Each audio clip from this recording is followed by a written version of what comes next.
UK Formula 3 Championship. It is time for round 2 of the season. It's a circuit that the drivers know well after 3 days of in-season testing as we continue from Albert Park to Bahrain International, and this is going to be quite a lot of fun. The cars are heading out there on the circuit.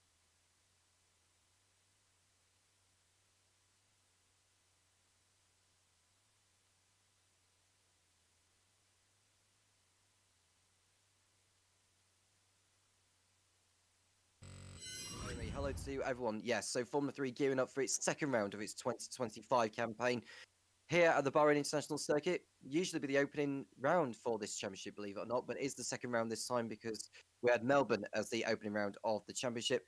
But here we are in Bahrain then to kickstart the weekend's action. And one driver we're hoping to build on his feature race win in Australia is Rafael Kamara, who got off to the best of starts of his Formula 3 career. But of course, we've got a newcomer for this weekend, a very exciting prospect for the years to come, Omi, of Freddie Slater, the reigning Italian Formula 4 champion, racing for AIX Racing.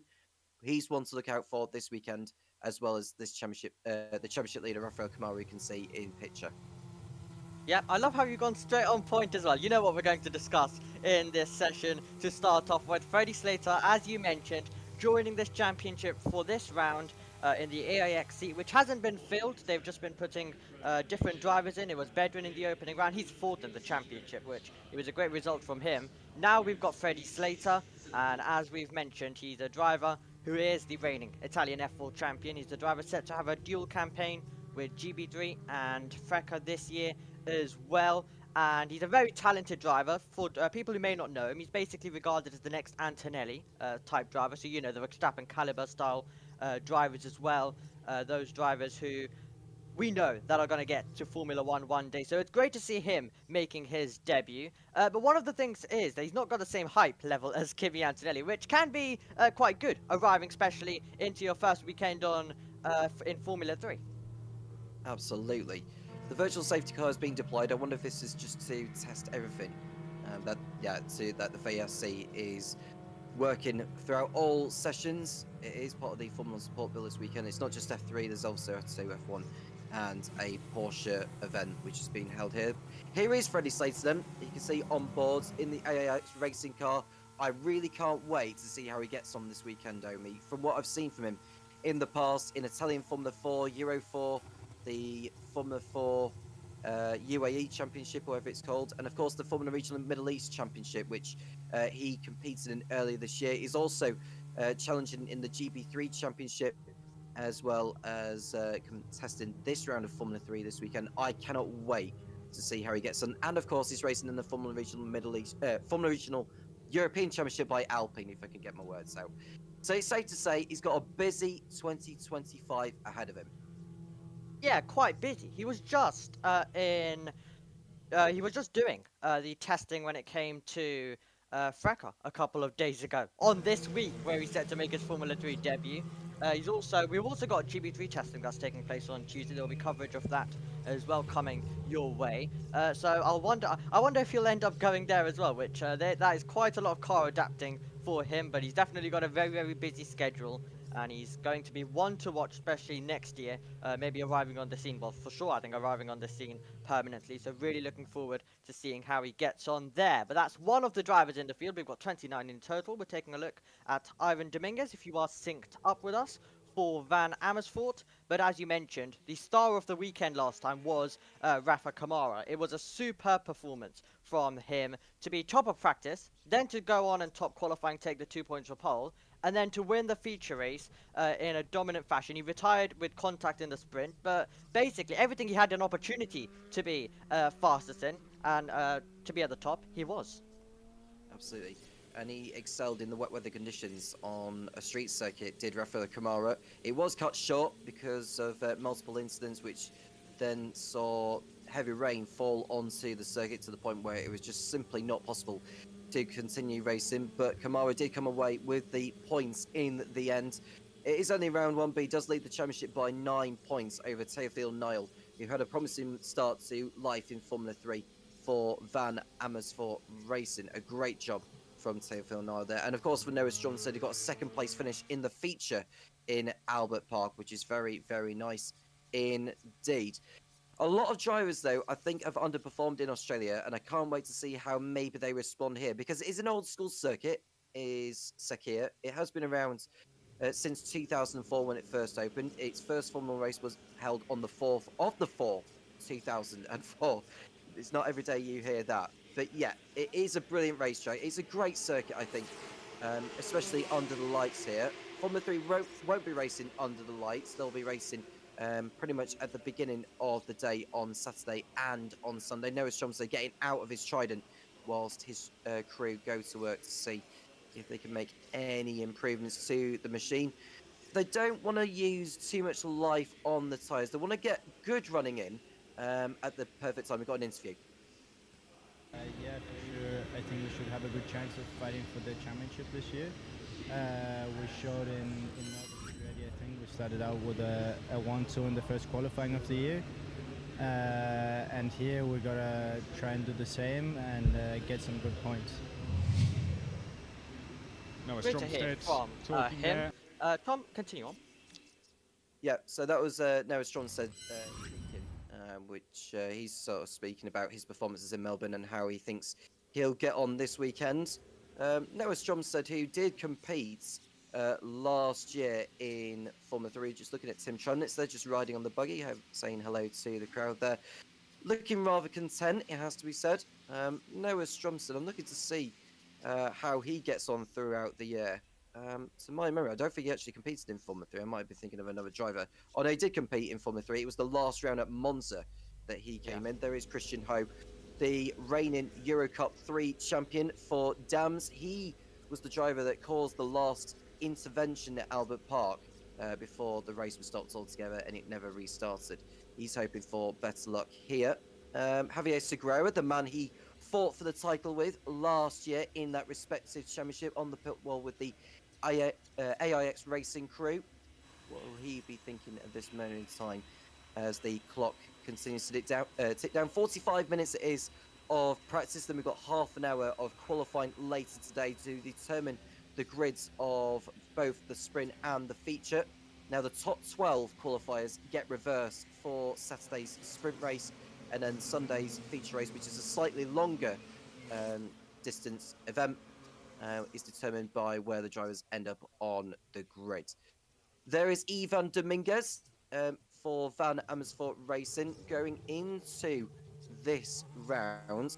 Looking at his results in Albert Park, he, just looking through it, he didn't come away with any points, but he did finish both the sprint and the feature races, which is not too bad, but he's hoping for better luck here.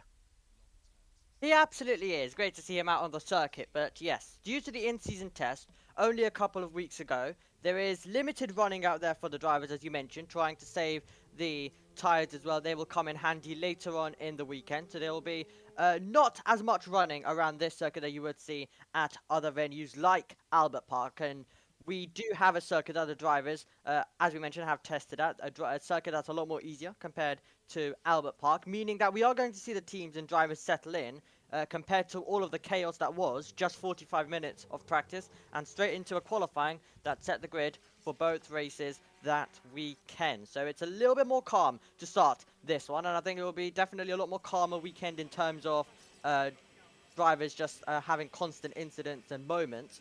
But we are going to see some chaos because it is FIA Formula 3. That's exactly what this championship is all about. So that's why the drivers are chilling by their cars, relaxing, as we were just taking a look at James Wharton as well for ART. And we're looking at Stenshorn, who was one of our contenders to take the sprint win last time up against Santiago Ramos, who claimed his first win in FIA Formula 3. Absolutely. Stenshorn, one of the prospects as well from Norway. Good to see him on the grid, hoping to replicate his compatriot Dennis Hauger by clinching the Formula 3 Championship this season. It's worth mentioning as well, Amy, that they are using a new car for this year. It's a Dallara F325 that they are using. That is fitted with a V6 engine in a Dallara machine. And I really love these cars. I thought last year's were as fine as they were, but as ever, you know, after a 6 or 7 year cycle with these machines, there is bound to be a change to the machine itself in good time. And I do like these machines. They do look like cars that are drivable for these guys. And there is Callum Voisin, who won a race in Formula 3 last year at Silverstone, hoping to build on that this time around. As far as he got on in Australia, he ended up going through the time. He ended up 9th in the sprint and a non-finish in the feature. So that's what it was for Voisin. Just seeing someone in your picture as well. We're looking at Ivan Dominguez on screen now on circuit, going through turn 4. This is just a prep lap that he's on at the moment. He isn't exactly going full guns right now, so there will be some time before we start seeing some proper lap times as we speak. Yeah, you mentioned about the new car. The new car did deliver some fantastic racing, and I'm happy to say we're going to get more information on that. It is time for an interview. Let's hear from Chris McCarthy, the F3 commentator, told us on his thoughts on these Formula 3 cars from Albert Park and how they're going to be coming into Bahrain International. I think the launch was very successful at Australia. The car was tested in both conditions, which I think was ideal for launching a new car. And it leveled out the playing field. It didn't give the returning drivers the advantage that they would expect, particularly going to a circuit like Australia where you can't test. And hence, we saw a lot of rookies getting on the podium. We saw the best come out in Rafa Kamara, Noah Stromstead as well, and Trident as a team as well, who were exceptional over the course of the weekend, and some surprise packages in Belinsky and Niall in particular. But I think Bahrain is where we're going to really see the car come into its own. Lots of overtaking, which is what this car's been designed to improve. And they've had 3 days of testing in between round 1 and 2. So I'm really excited to see what the new car does this weekend, and I think it will come into its own. Great to hear from Chris McCarthy telling us about his thoughts on the Formula 3 car as well. And basically exactly what we were saying, Tom, as well, when it comes to this new car. It's definitely done very, very well, as we just take a look at a replay of Dominguez getting all out of shape through turn 11. Yeah, it's very easy to get sucked into the dust there on the outside, and this is a lock-up into turn 14 as he got on the curb, which is not the best place, really. It's almost like rolling on a 20-pence coin when you ride over those curves as you lock up. So Dominguez continuing on his way. There is Gerard G for the high-tech Toyota Gazoo racing team. So he's hoping for a better weekend to what he had in Albert Park. G is another one of those that didn't come away with any points. 24th in the standings, 16th in the sprint, 18th in the feature in Australia 3 weeks ago. And we can just see Ugo Ogachuku on the pit wall for Prema, who's part of the McLaren setup. Is Ugo. Really looking forward to see how he gets on. He was competing in the Formula Regional European Championship by Alpine last year, and he put on some good results as well. And looking to see how if he can build on it this year. But also this one is also to look out for. Absolutely. Ugo Ogachuku had a brilliant performance when it came to the race 1 at Monza, I remember, as we take a look at all of the other all the different drivers chilling in different areas, whether it's with their team. But yes, it is turning into a bit of a podcast as Mary Boyer currently enjoys himself in what is definitely hot conditions out there as well.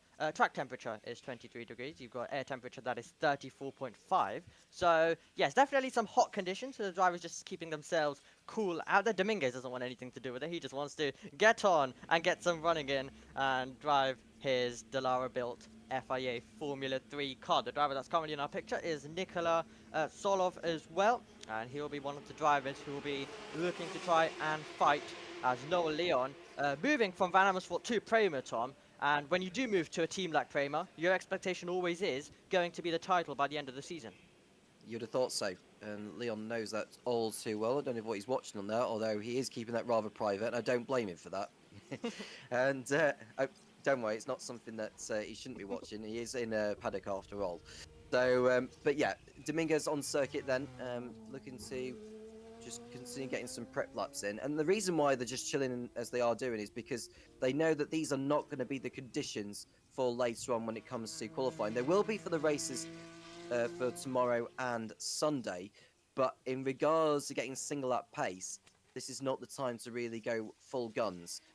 They do have 5 sets of tyres for the weekend, or 4, I think it actually might be. I'm just trying to remember for these cars. I think it might be 5. By the way, they only have a limited set, so they don't want to use them up too soon because they will need them for later on in the weekend, both on Saturday and on Sunday. But I really can't wait to see how they get on here on a circuit which they are a lot more familiar with compared to Albert Park. Yeah, that's definitely the exciting factor coming into this.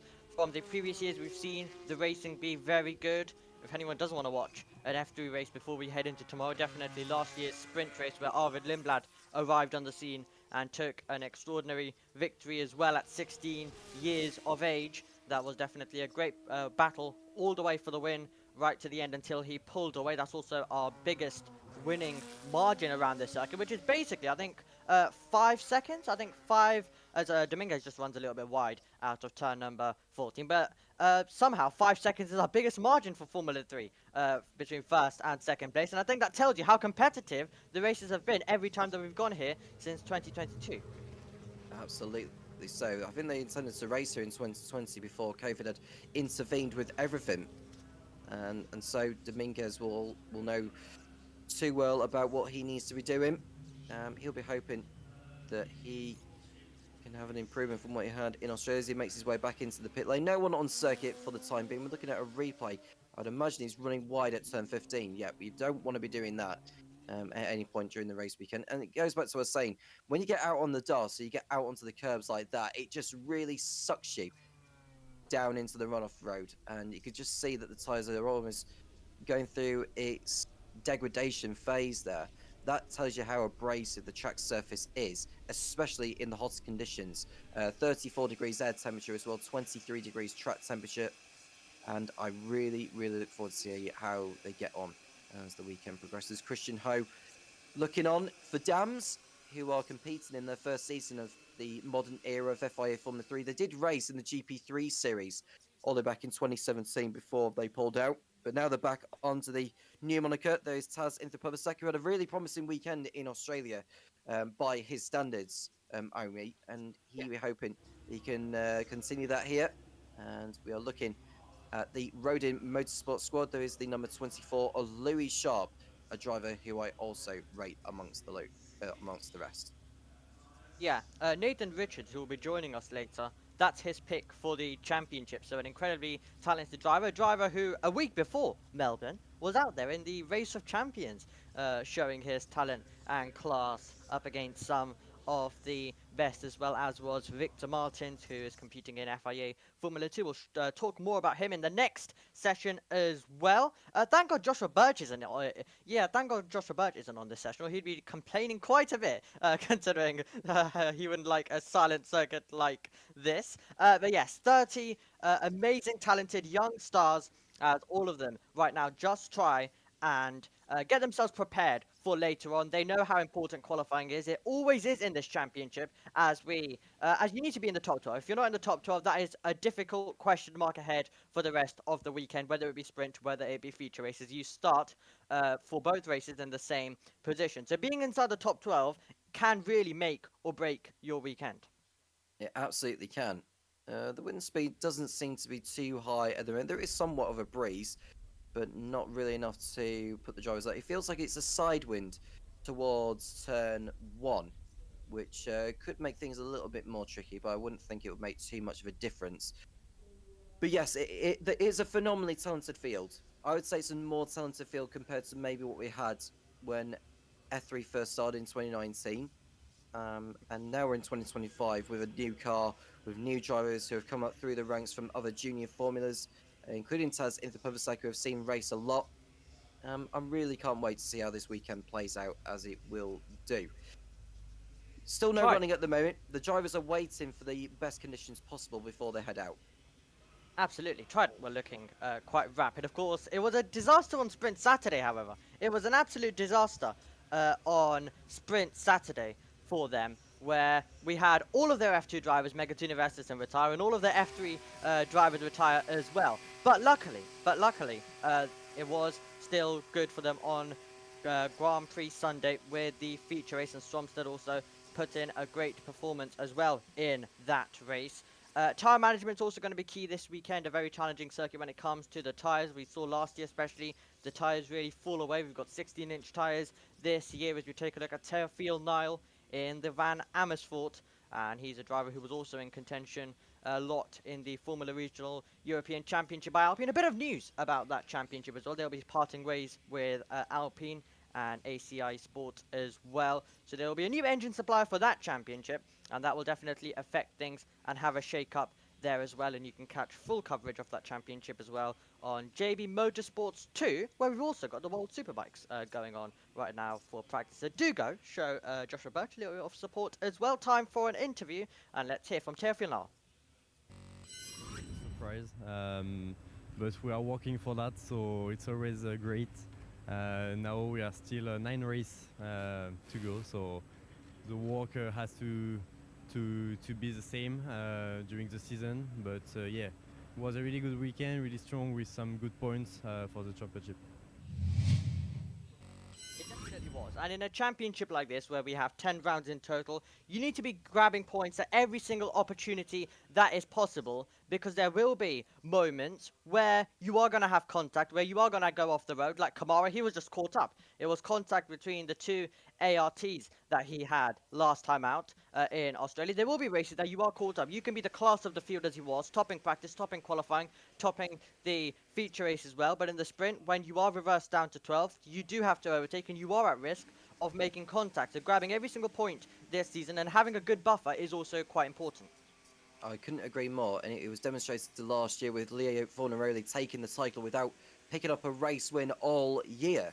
I wonder he'll be thinking about that this season, knowing that it's not wins that are going to win you the title, it's going to be very much about points, and James Wharton will be one of those that knows too. Well, a highly regarded racer himself. He was one of those that competed against Kimi Antonelli in Formula 4, did James, so he'll be hoping he'll join him on the Formula grid in the near future as he gears up to get some running in, as will Callum Voisin, who we've already mentioned about. We've got a number of really good rounds that Formula 3 is going to. It's the same rounds as what it was last year, albeit in a slightly different order to 2024. But when you go to tracks like Imola, for instance, which I think will be a lot of fun for the drivers, it has produced some good racing there. We go to Monaco, we go to Barcelona as well. Then it's to Red Bull Ring, Silverstone, Spa, Hungaroring, and the season finale, just like it has been for the last few years at Monza. Monza is just a perfect way to end the season. It's always just a brawl in those final races, and it's always great to crown a champion. Even if it's not, 2023, it was just a wild feature race where we had cars absolutely everywhere, and it's just a typical Formula 3 chaos. It's just a typical festival to end the year, and it's a brilliant Grand Prix weekend anyway, with the Tifosi out there, with what is always an incredible Formula 2 race. Formula 1 also delivers. The Porsche Super Cup also comes to a close. That will start at Imola in a couple of rounds as well, so that will definitely be enjoyable. Drivers getting ready to get in their seats, to get a couple of minutes of running at least out there on the circuit. Next year will be the one where we see a bit of a change as well. Not to the country, but we are going to be heading to Madrid as that joins the calendar both for Formula 1, Formula 2 and also Formula 3. So there will be a bit of a change next year. But yeah, we've stuck with the same races, but I mean, we don't really need to change if they all delivered last year. We're going to do it all over again with a new car which seems even better. Yeah, I really love this machine, and I'm sure the Formula 3 drivers are looking forward to see how they get on over in Madrid whenever they do race there. I mean, some of these won't be racing in Formula 3 next year, but could be in Formula 2 by the time they get to Madrid. So that'll be something to look out for those who are watching the series up and close.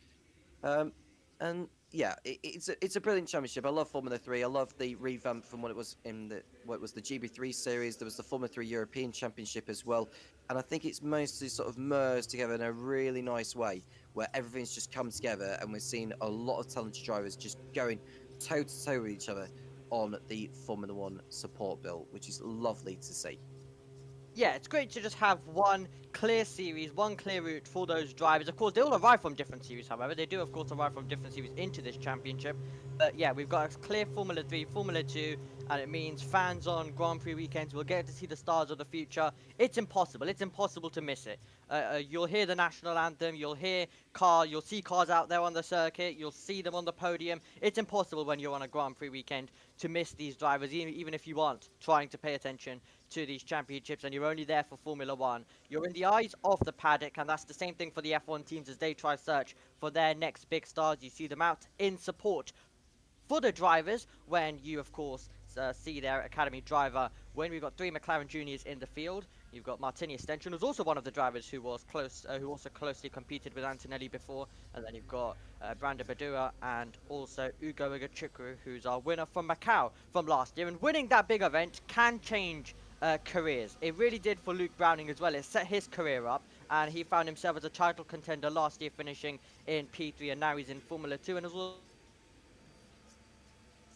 has also been able to get a podium in that championship in the one and only race that they had in the sprint in Melbourne. And now we're going to see Ugo Igachukwu, who already had some great momentum winning the penultimate race of the season in Freca last year, and he's now going to try and perform as well at this level now in Formula 3. So Macau really has given him a bit of a confidence boost, and hopefully that will continue throughout the season. Let's hope so as well. It'll be one to look out for as far as the championship is concerned.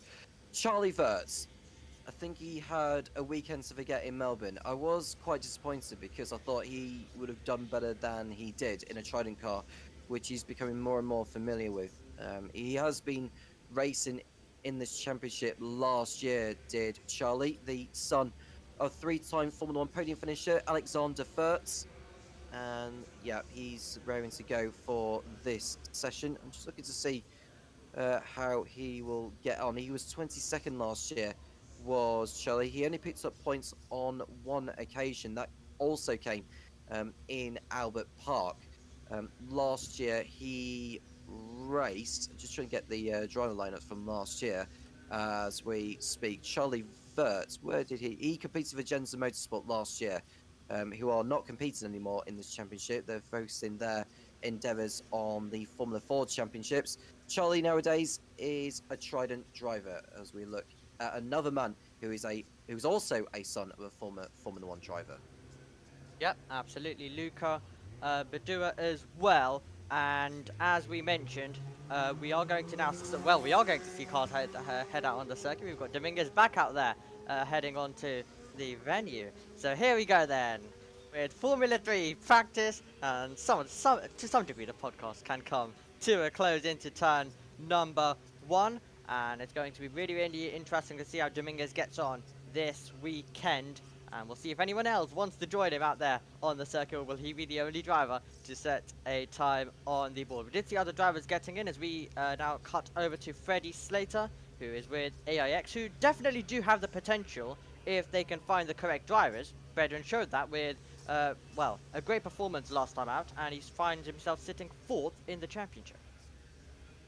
AIX have impressed me, actually, since they took over from the team that they once were. It was PHM Racing at the beginning of last year before AIX Racing came in from Imola onwards. But since they came in, they've been really, really impressive. They picked up a win last year as well in Hungary, courtesy of Nikita Bedrin, I believe, with Tazin finishing second also in that sprint. And since then, they've really kicked on, haven't they? And they've managed to improve the car with what they've been given. They've managed to set it up nicely for the drivers that they've got. And I think Freddie Slater is going to relish the opportunity and get some good points on the board and put his name out there in the market. He was top 10 in all 3 days of testing as well. And he was a driver who immediately showed that he has the pace, he has the talent, and he will definitely be, to some degree, in our battle near the front as well. At least minimum 4 points or somewhere up there. And he's got a great opportunity, and I'm sure he will definitely take it. Tatana Polenta Pruvizak, as you mentioned, definitely did impress when it came to our sprint in Albert Park. Our last 2 champions have been provided by Trident.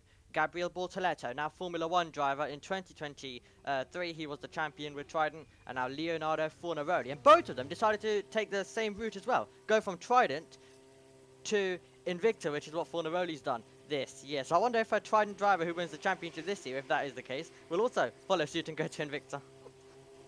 We'll see soon enough. There we can see one of the Dams drivers. There is the number 30 in the pits there. We're just looking at Freddie Slater, who's also just gone out on circuit now, just going through in a casually manner. The Dams number 30, in case you want, it was Matteo Sagasetta. He was one of the returning drivers from last year. He did skip one of the rounds, I remember, in Monaco to recover from something which he was diagnosed with, but very, very quickly recovered from. But yeah, it was good to see that Sagasetta recovered and is still remaining on the Formula 3 grid for this year. How will he get on throughout the campaign? Now, there is one of the Red Bull Junior drivers going through turn 11 there. That is the number 12 of Nicholas Solov, who has won races before in this championship last year, hoping to build on that this time around. When he gets to Formula 2, if he does get to Formula 2, which I'm confident he will do eventually, because this is his sophomore season in this championship, how do you think he's got a future ahead of him towards Formula 1? Absolutely. He was in his, of course, he was on the Instagram yesterday, the Formula 3 Instagram. His goals are still set, which if you are racing in this field, your goals have to be set. And it's one clear goal to get to Formula 1, but he's definitely got some talent, and we have seen drivers' careers shifted all of a sudden. So if he can go in Formula 2 and perform in the faster machine, we sometimes just get it. Drivers who don't really excel at this level get to Formula 2 and are somehow extraordinary as well. We saw that with Kush Maney a couple of years ago when he got to F2 in 2023 as well, with not much glimpses of being at the top in the year before in 2022, which had a great title fight as well that year, where Victor Martins was crowned champion. In our picture right now is Brando Badura as he makes his way through right now for Prema Racing, and the drivers are out there with these 12 minutes that they have of this session, as they all just right now make their way through. Gerard G is going to be looking to also be a contender as he navigates his way through from, of course, coming from the GB3 championship. So let's see how he gets on here in FIA Formula 3. Yes, just going through turn 12, which is a nice, satisfying right-hander before they get to the next braking zone of 13. We've still got some drivers in the pits there. We've got the 3 Trident cars of Stromsted, Kamara and Wirtz all in the pit lane. I think they're just waiting for the track to pick up a little bit before they go out. They do need a couple of prep laps before they start going all guns blazing with the times, or getting the tyres up to the optimal window. But you can just see they're going over the line, still needing to get some more tyre temperature, so there will be a couple more minutes at least before we start seeing drivers getting some times in. And there are the rest of the field, or some of the rest of the field, just coming out of turn 13. They don't want to be too close. They will need to give each other some space. And with there being 30 Formula 3 cars, track position is ever so vital, especially on the shorter circuits. Qualifying is always quite chaotic as they try and get themselves into position. It's exactly why for Monaco we need to have the 2 qualifying formula. We need that for both Formula 3 and Formula 2 as well. So as you mentioned, on the shorter circuits, but also to solve slipstream at rounds as well. We had it last year for Monza. That was a late addition to have 2-part qualifying just to be able to actually have them not make contact, but they still managed to make contact with 15 cars. That's how chaotic it was with the qualifying sessions as well. So they may have to do that for a couple of rounds this year. So that will be definitely quite interesting to see, as we just see Marian Angeli, who returns back to single-seaters. He just made his way through on our screen as well.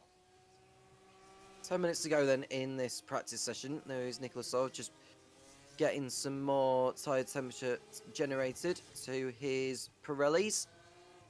Coming around the penultimate turn. And then there is that kink of 15 before he heads over the line. I don't know if he's going to be doing a lap. He'll probably start doing one now because they are running out of time to get some form of running in. Now, whatever we take away from this session is not going to be representative in regards to what the pecking order will be. There is a qualifying session later on where the track conditions will be different to what they are now, but nevertheless they will want to get some running in. This is the only practice session that they've got for this weekend, and Solov will know that all too well from his experience in this championship last year. 3 wins he picked up throughout the season, despite finishing only 11th in the championship. Picked up wins in Monaco and Red Bull Ring in the sprint. In the feature race, he won out in Hungary. He did miss a round at Spa, if you remember, because he competed in another championship at that particular circuit without the FIA's permission. So Solov will just need to make sure that if he is going to be fighting for the title this season, that he doesn't find himself being absent for any of the rounds. Yeah, it was also Stenchorn as well, who was another driver who had to miss the round at Silverstone. But there was some great opportunities for drivers in who have arrived to this level now, who have that opportunity as the Campos is pushed on. Solov in to Pruvizak as well, coming in as we see all of the lap times finally start. I appreciate everyone sticking with us as well with this session. I do understand it's been usual, a lot more calmer than usual, with absolutely no cars out there on the circuit. And yeah, as I mentioned earlier, it's a good thing Joshua Birch isn't on this session, because if you go back and hear what he had to say last year in this Formula 3 at Bahrain, then he went absolutely wild when we got 15 minutes of no running. So if he was to get about 35 minutes of no running, I think he would absolutely lose the plot and walk out of the commentary box. So let's see as they come across the line, just to get some lap times on the board. Solov right now, quickest of all. Boy also slotting in as all of them just get some times on the board in this session. Into the purpose like going P3 in the cameras. It's the Campos 1, 2, and 3. With the times beginning to come in, we'll ride on board with Noel Leon, who gets a kick of oversteer, which takes him out onto the curbs on the outside of turn 10, which is never ideal. So he'll look to carry on his way. His previous record in Bahrain, Noel Leon, is a 22nd in the sprint and a 12th in the feature. He didn't pick up any points then, but hoping to make a much better improvement this year for the Prema team, who are one of the favourites to take the team's championship. They took the team's championship in 2024 along the way by quite some margin over their nearest rivals, Trident. So Prema, who are the dominant force in Formula 3, hoping to add to their trophy haul at the end of this year. Yeah, some of our powerhouses of Formula 3, but I'm happy to say once again this year we've seen the whole field just close in, so you're getting multiple contenders as well as Leon crosses the line, the Mexican driver, and you're going to have another Mexican driver coming across the line in a couple of moments' time. That is Santiago Ramos, as we mentioned, winning his first Formula 3 race a couple of weeks ago at Albert Park. It was a brilliant control win. He was under so much pressure from Stenchorn, a driver who actually won last year at Albert Park, so he knew how to fully do it. So it was a great performance from Ramos to hold on, and he just held on enough. So the safety car came out at the end after a crash involving Javier Sagrera, and that was the main thing. He was able to defend it. We didn't actually get a proper finish in any of our races. We had one behind the safety car, and we of course red flagged the other one as Leon having to collect the car as he made his way through turn 6, 7, and into 8. Yeah, he tried to position the car through 5 and 6, which is the ideal line, but it's just you don't want to take too much curve on that outside, which really upsets the Riven through the remainder of likes of 6 and 7. But at least he's got a grip on the situation, and we are seeing drivers who look to be cooling down their tyres before they go for one more run before this session is done. I don't know if they'll be able to do a practice start before before they all head back to the support paddock, which is situated on the outside of turn 10. So it's basically behind where the pits usually are, but they know their way around considering their pre-season testing experience. And one driver who's hoping not to repeat what he did last year is Josh Dufek, who, if you remember, he went through the support paddock during the practice session by accident. So that'll be something to that'll be on the back of his mind, I would imagine. But I'm sure he won't be repeating that this time around. Yeah, I was discussing that with someone earlier as well about the fact that that happened last year, and when it happens once, it's never going to happen again. That's one thing at least. Coming into this year, Tim Traminitz making his way through, part of the Red Bull Academy, and a talented driver who won a brilliant race at the Monza circuit last year. He won the sprint as well in what was definitely a very highly contested contest there, and it was great to see him able to get that win, and he'll continue to look to try build upon that. But after what was an incredible performance from Kamara at a circuit which he'd never been to before, 45 minutes of practice, straight away putting it on pole. He was also top of the practice, as you mentioned, and then winning the feature. It's definitely going to be hard to beat him, and also the Trident outfit, who looked really, really competitive. But we are going to see the field change. We had a great start for ART in Formula 2 in 2023, if we remember, in the opening 2 rounds around the circuit. So it will change throughout the season, and you will have teams who do get better and who do get a better understanding with their cars as they see the lap times across the line. Tim Traminitz into P3. Yeah, and Kamara is coming towards the end of his latest lap. He's gone purple in Sector 2. He's aiming to go to the top of the timing pages. He should have the better conditions to what Solov has done when he set his time earlier, and that explains it. Yeah, 1 minute 50.9 for Rafa Kamara. The whole field separated by just 2 seconds, which is phenomenal. So you could just see, under a second separated the top 21. That is phenomenal. It's wild. It's wild. It's going to get even better in qualifying. These drivers always amaze us with the endings of qualifying when we do finish under green. You've got Bruno Del Pino making his way through. You've got Tuka Tappinen, the Flying Finn, further back as well, as we see Del Pino navigate his way through turn number 13. You've got turn number 14, the last braking zone on the circuit. 15's the little kink, which you can point the car in the right direction, bring it up to the gears and to the line to see what you've managed on the timing board. The driver that is part of MP Motorsport. He's going to open the DRS, 3 DRS zones around this circuit, and we are going to see him come across the line and into P5. Very nicely done there from Del Pino, hoping to improve on what he had last time at Albert Park. Tuka Tappinen going into his first full season in this championship. He's coming towards the line as well. P3 it is for the Flying Finn, and Matthias Sagasetta on a lap for Dams. GUSC going up to 4th place in the MP Motorsport car as we are entering the final 2 minutes of this session. Freddie Slater, the debutant for this weekend, is in P10 for AIX Racing. He's the highest of the AIX Racing drivers. Nicola Marinageli is in 28th, and Javier Segura is 29th. Charlie Wirtz has had his time deleted for chat limits, hence why he's down the order with an unrepresentative time. Sagasetta heading over the line for Dams, 25th fastest, and I'm sure there's more on the table than what we've seen from him there.